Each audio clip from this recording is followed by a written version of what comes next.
Welcome to the deep dive. Today, we're cutting through the headlines. We're analyzing the detailed blueprint for the Democratic Republic of Congo's economic revival. Right.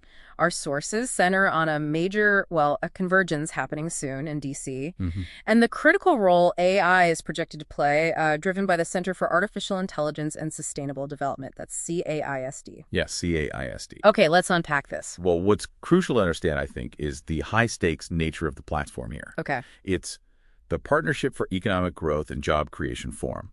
It's set for October 15th, 2025 at George Washington University. Right, in D.C. Exactly. And this isn't, a simple talk shop. You've got DRC government heavyweights meeting with serious private sector capital, U.S., U.K. investors. Absolutely. It's really where Congo's vast resources, cobalt, lithium, are being strategically linked to, modern digital innovation and green power infrastructure. Yeah, the potential there is huge. The core agenda, it seems, goes beyond just extraction. It's about leveraging the Congo River's immense hydropower potential. Green grids, right? Right, green grids, and at the same time creating a new sort of modern labor market for Congolese workers. It feels like an attempt to maybe skip the traditional industrial age, make a direct digital leap. The leapfrog, yeah. And this is where CSD comes in, represented by Dr. Alex Essome.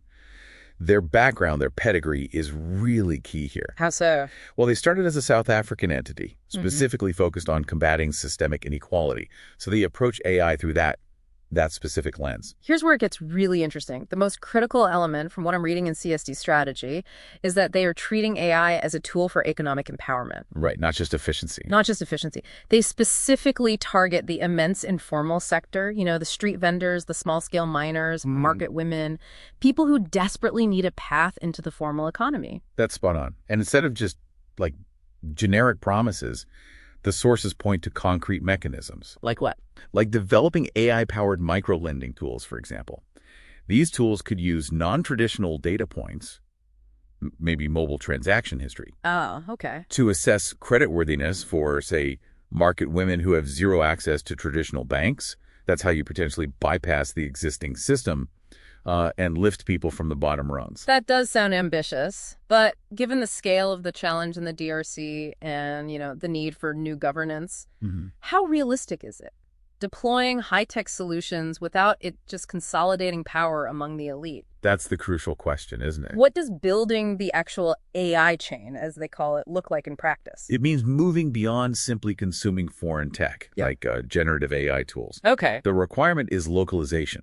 Building the entire AI chain means training local talent in essential high-value tasks. Like data labeling, things like that. Exactly. Data labeling, model customization, and crucially, engineering homegrown applications. Apps that actually fit the DRC context. So tailored solutions. Tailored solutions. And this process, done right, should ensure the creation of decent work, real skill development, local ownership.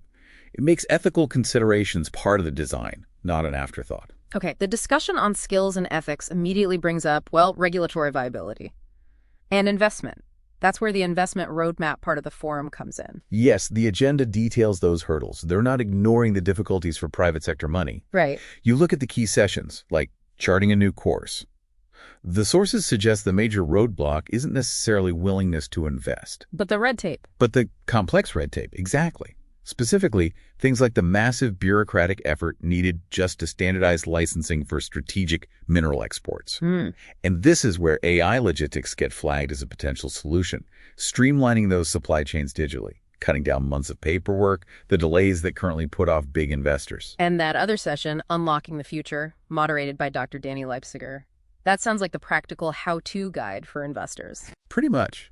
Showing them exactly how to navigate those fiscal tweaks, the regulatory mazes, once reforms are hopefully implemented. Okay. So the anticipated outcome really is a series of strong memoranda of understanding, MOUs, between Washington, the DRC, and groups like the US-UK Africa Business Council. And these MOUs are designed to channel opportunities. To strategically funnel opportunities from Washington right to Kinshasa.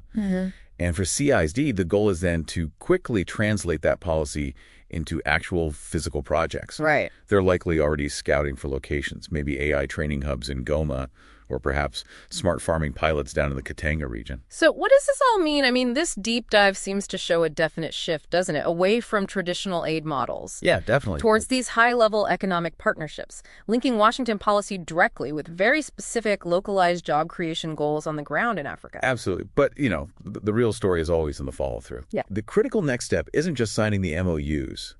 It's whether that promise translates into the specific financial backing needed for the infrastructure. Like the power lines you mentioned. Exactly. You need those high-voltage transmission lines to actually power AI training hubs in Goma, for instance. It's not just about the algorithms. And the real test, I think, will be ensuring AISD's ethical framework is genuinely applied on the ground, preventing this digital leap from becoming digital exclusion in places like Katanga. That's where the true accountability lies long after the forum ends. Innovation waits, but only for those truly ready to implement it responsibly.